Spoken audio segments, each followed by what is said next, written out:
You are listening to the Tampa Motormouth in the zone, behind the microphone on the Sports Shuffle podcast.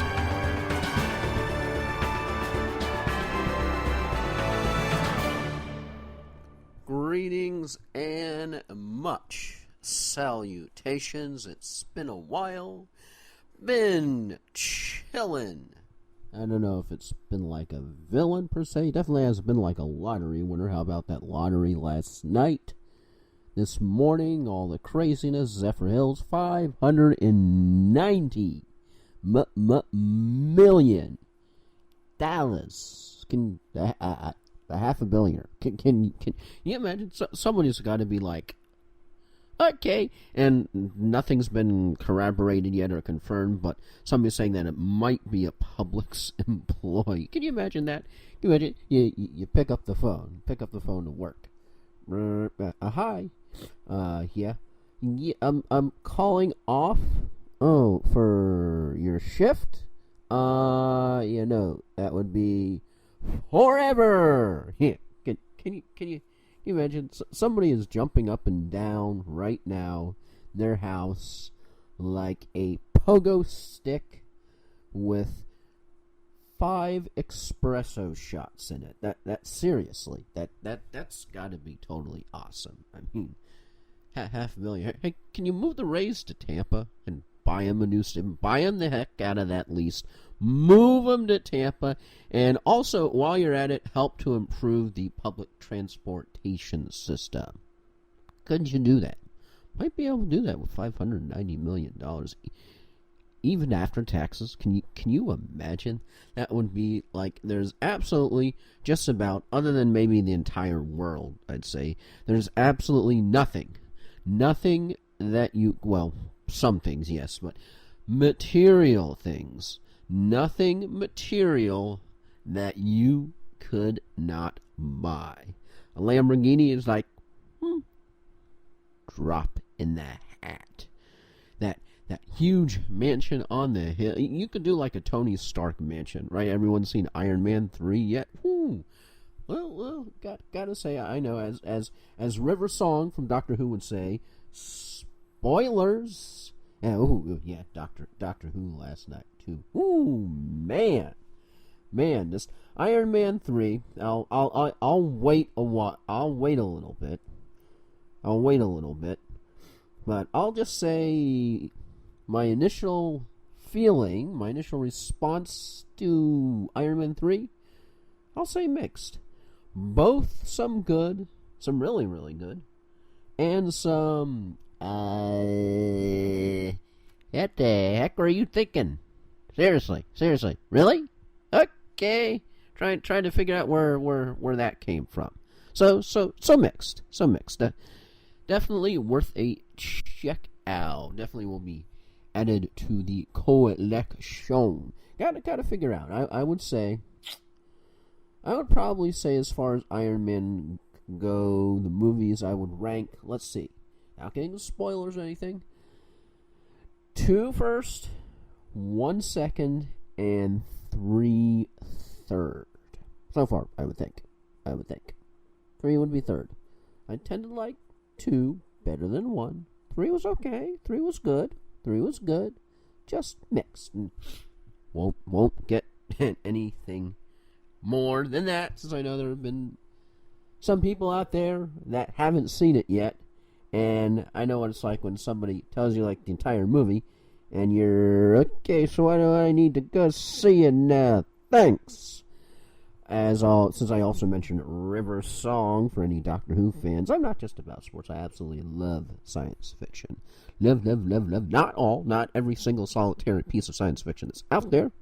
Primarily, I'd say first, as a Star Trek guy. I'm saying Isa on purpose for all you grammarians out there.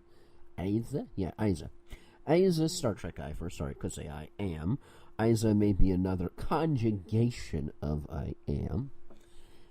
Primarily first a Star Trek guy, then also equal Star Wars, and you throw some sliders in there, and Doctor Who's definitely up there. Definitely. Ooh, in the name of the Doctor.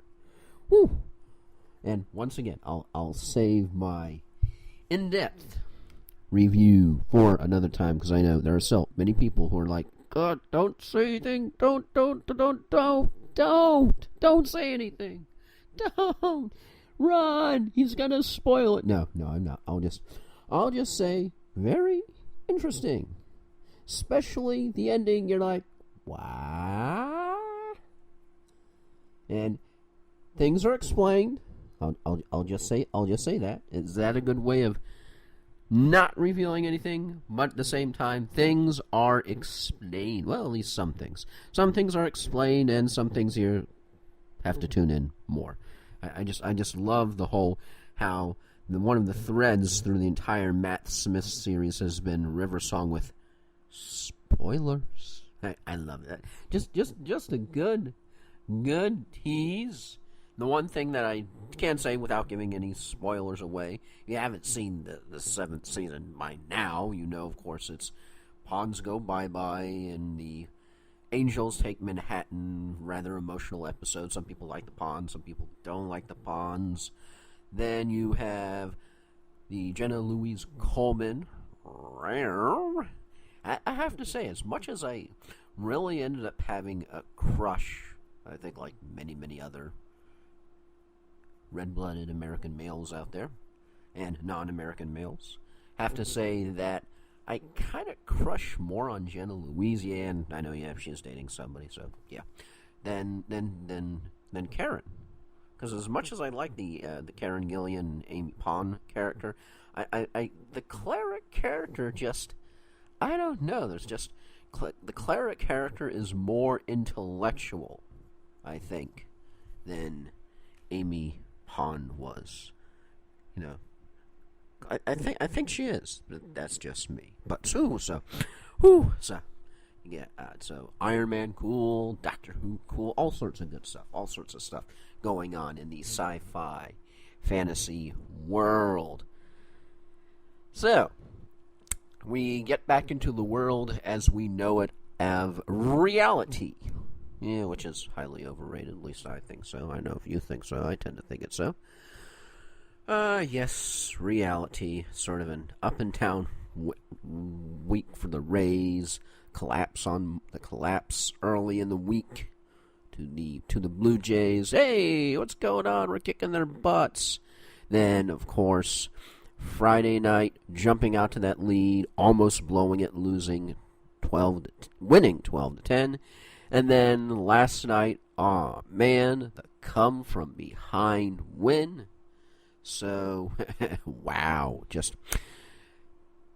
you never know with these guys. You never do. Got some interesting notes to look at from MLBTradeRumors.com. But the week, the story of the week, I know there's so many stories. There's so much stuff going on.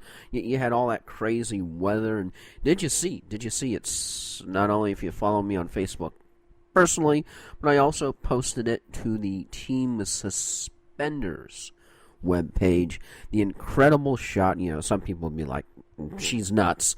I think she's like a teenager in Kansas, ended up near one of the tornadoes. She was 50 yards away from the tornado, and you're looking at the picture. My one thought is I would be changing my underwear. I would. How do you hold the phone, camera / whatever it is steady enough when, that force of nature is right next to me? Basically, the tornado is just like, oh yeah, bleep,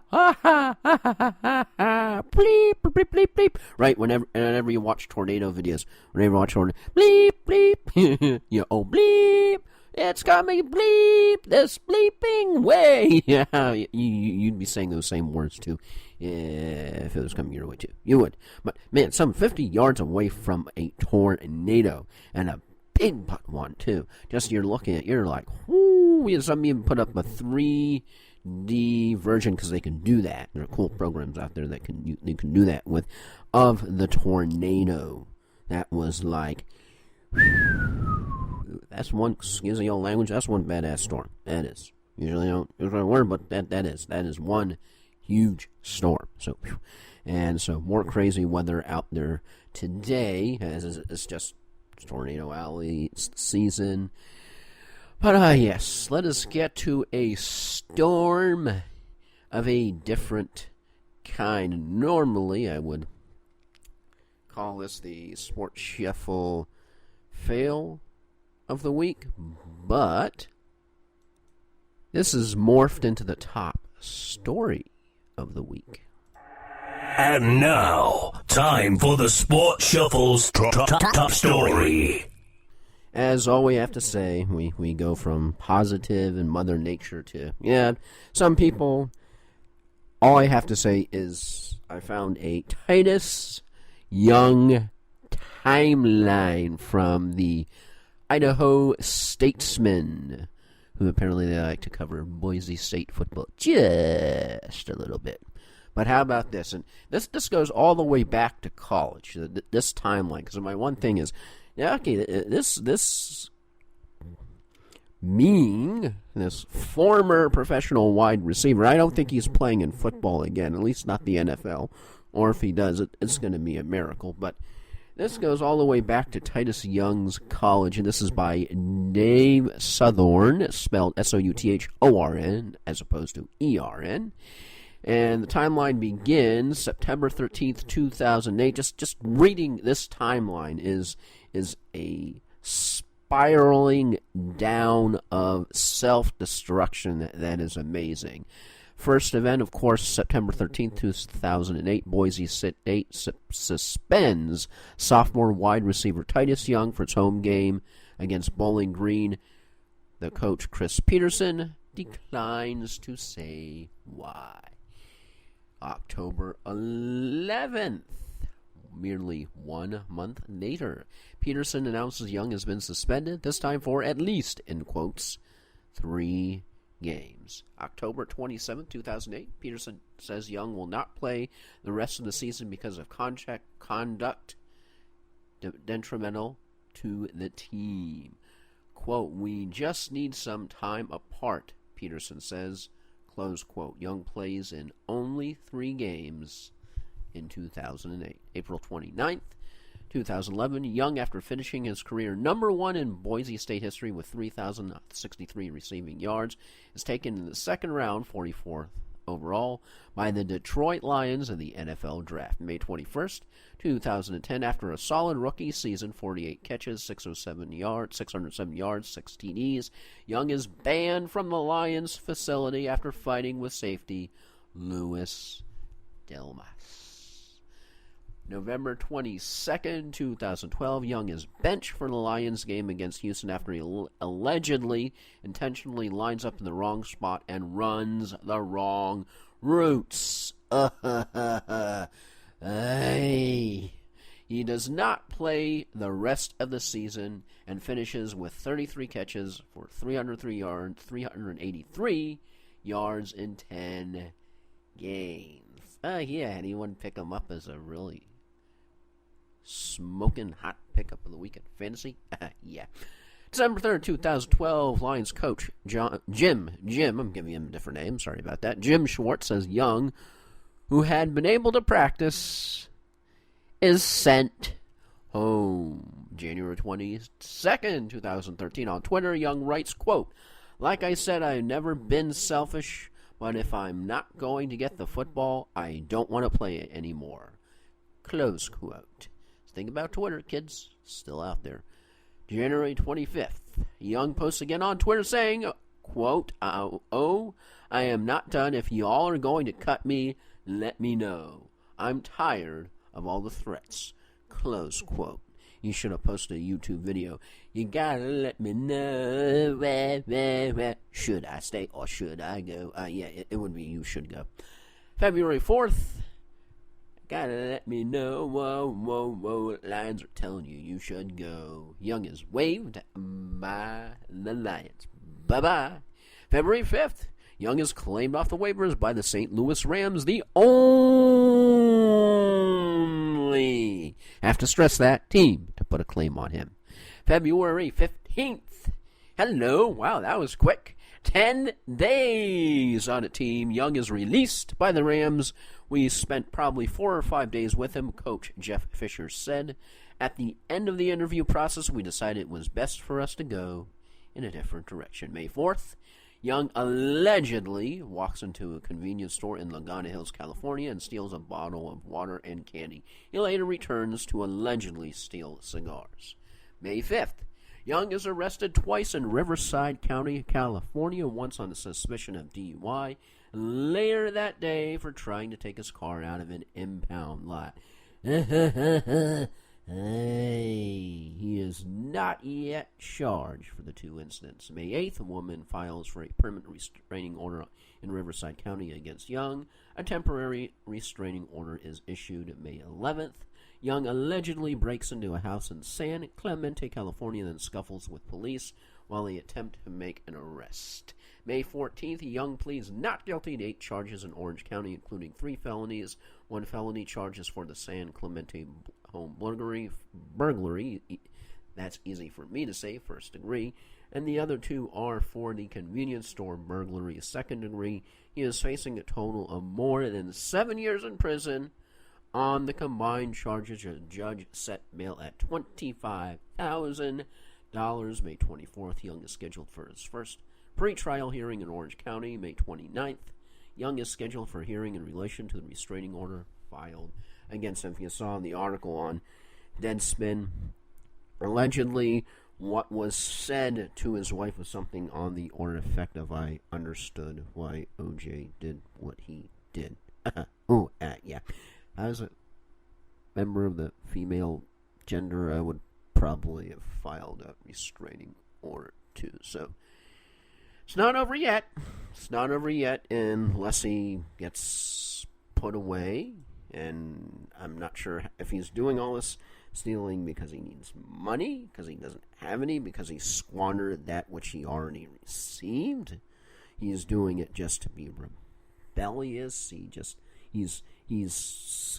the only thing, he's flipping off the entire world. I mean,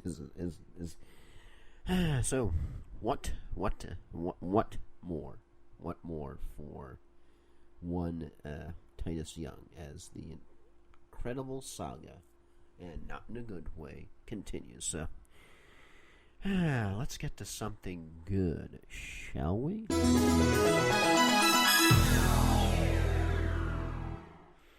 As some baseball history from the very farthest to the very nearest, as in 1910, might have remembered this name from history. Cy Young wins his 500th game as the Indians beat the Senators in 11 innings, 5-4, during his 22-year Major League career from 1890 to 1911, well before my time. Yeah, pitching for 5 different teams, the Ohio native will compile 511 victories, 94 more than Walter Johnson, who is second the all-time list. That, once again, happened on May 19th.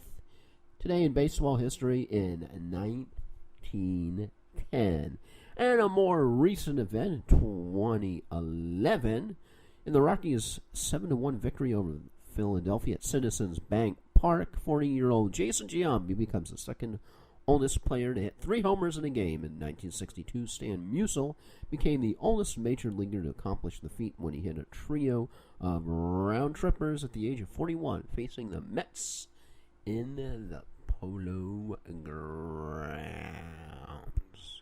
So there you go. Ooh, and here's an interesting one from 1915. And May 19th, Pirates player-manager Fred Clark files for the patent for flip-down sunglasses that have been designed to be used in the outfield. In addition to the sunglasses, which the future Hall of Famer believes are, quote, good for motorists too, close quote, also creates and will be issued patent for a sliding pad and a mechanical method of positioning the terrapolin. Hopefully I said that right. Yaha!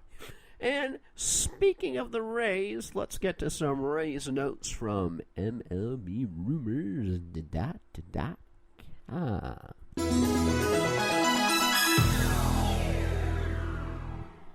As they are targeting Price. Loney. Yay! Ding, ding, ding, ding, ding, ding, ding, ding, ding, ding, ding, ding. And Johnson of the Kelly variety, as of course this by Jeff Todd. Over the last 10 games, Rays share a league best 8-2 mark, and this was on May 15th, so that was 4 days ago. Here are a few notes on the teams that look to carry the momentum, regain its footing in a very challenging, I added the very, it just said in a challenging, American League East. Of course, this one, all Rays fans everywhere wondering as the triceps strain that sent ace David Price to the DL could have major short and long-term implication for the Rays, writes Mark Topkin of the Tampa Bay Times. Of course, with Price now battling an injury after already struggling on the mound to start the season, his team is holding its breath that it will have its top pitcher in good form for a postseason run, but even more troubling, the injury could have a huge impact on the Rays' long-term plans.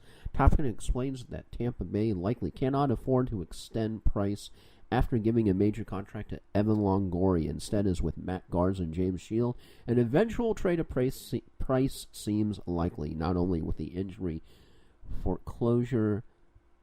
Not only will the injury likely foreclose a trade deadline this deal, however unlikely that was to begin with, but could significantly downgrade Price's trade value next offseason. As Topkin notes, even if Price returns strong, this blip on the radar could surpass the willingness of trade partners to offer the truly monumental prospect haul that Price was expecting to garner.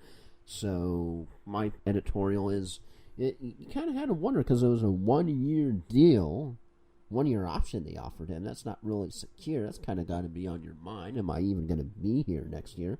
You know, I've already seen James Shields and Wade Davis traded away for Will Myers and Jacob Dorsey and all the prospects that just Friedman absolutely fleeced the Royals for. But we'll have to see. I mean, so we have that. And then, second bullet point is that, meanwhile, the Rays' success remains predicated as ever on Executive VP Andrew Friedman's uncanny ability to reclaim and restore veteran ball players. In particular, the club has stayed above 500 in spite of the surprising struggles of its pitching staff. We know that, don't we, Rays fans? We know that by hitting above expectations. The team is tied for third in all of baseball for team batting wins above replacement. As Topkin writes, a major piece of the Rays' sudden offensive prowess is the much-maligned James Loney, making only $2 million in a one-year deal. Loney is raking in Tampa, hitting .359, .415, .523 in his first 143 plate appearances since he showed the promise of this kind of production as a 23-year-old in 2007. The now 29-year-old has largely disappointed. Nevertheless, Tampa Bay banked on Loney's long-observed skill. He's finally come through also with some wicked good defense plays. Yeah, seriously. Topkin goes on to list and describe other successful Friedman reclamation projects, including relievers Grant Belfour, Joaquin Benoit, Fernando Roddy, as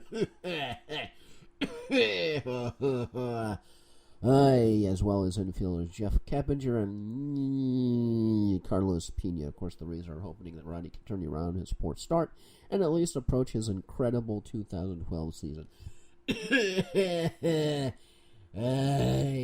Just leave the oi one on like infinite loop anytime you mention Fernando Rodney lately. Yeah.